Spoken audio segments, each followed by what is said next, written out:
So in this episode, we looked at the stars and we saw Takeo being a badass. For a change. Yeah, it's something I really enjoyed watching Takeo being a badass for a change because we don't get enough of that. We've never seen Takeo being a badass for whatever reason. Yeah, so we saw him at the judo thing tournament, I guess we'll call it, and it just made me realize I don't know shit about judo, so I can't really talk about that. I just saw Takeo grabbing the guys and then putting them on the floor like they were nothing. It was really complicated. I guess judo is super complicated.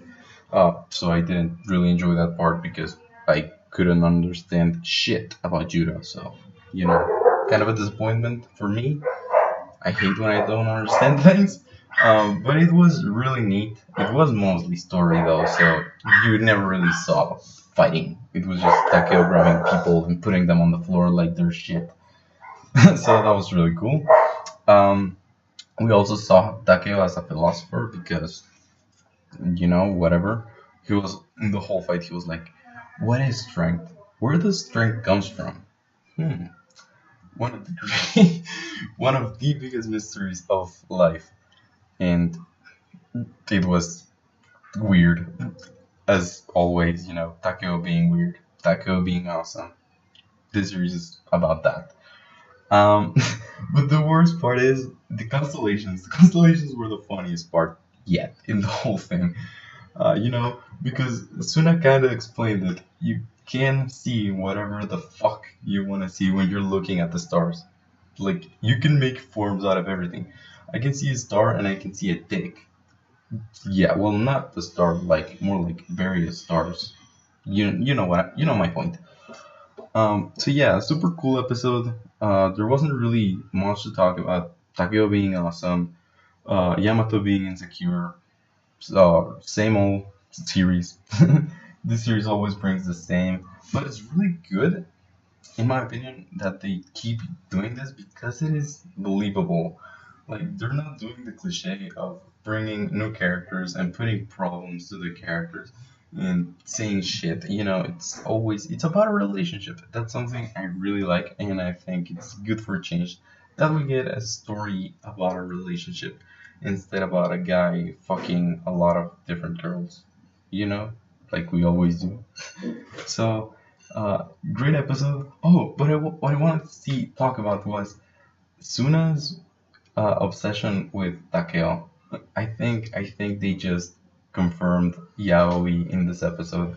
Because when Yamato says about Takeo's constellation, he's like, "Oh yeah, I see it." And then when Takeo says, "Oh no, I see Yamato," and Suna's all like, "No, I don't see that at all."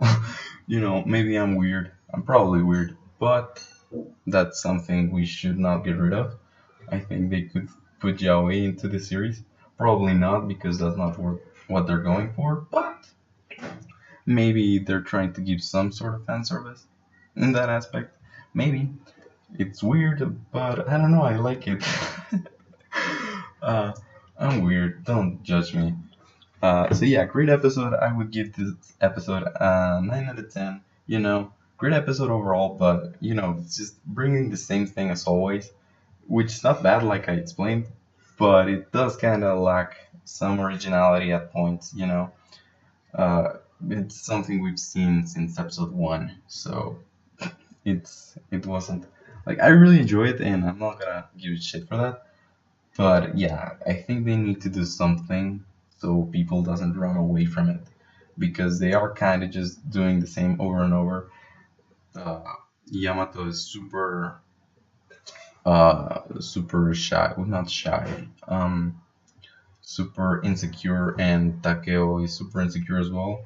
But he's fucking awesome. That's kind of what this series is about, which kind of makes me disappointed.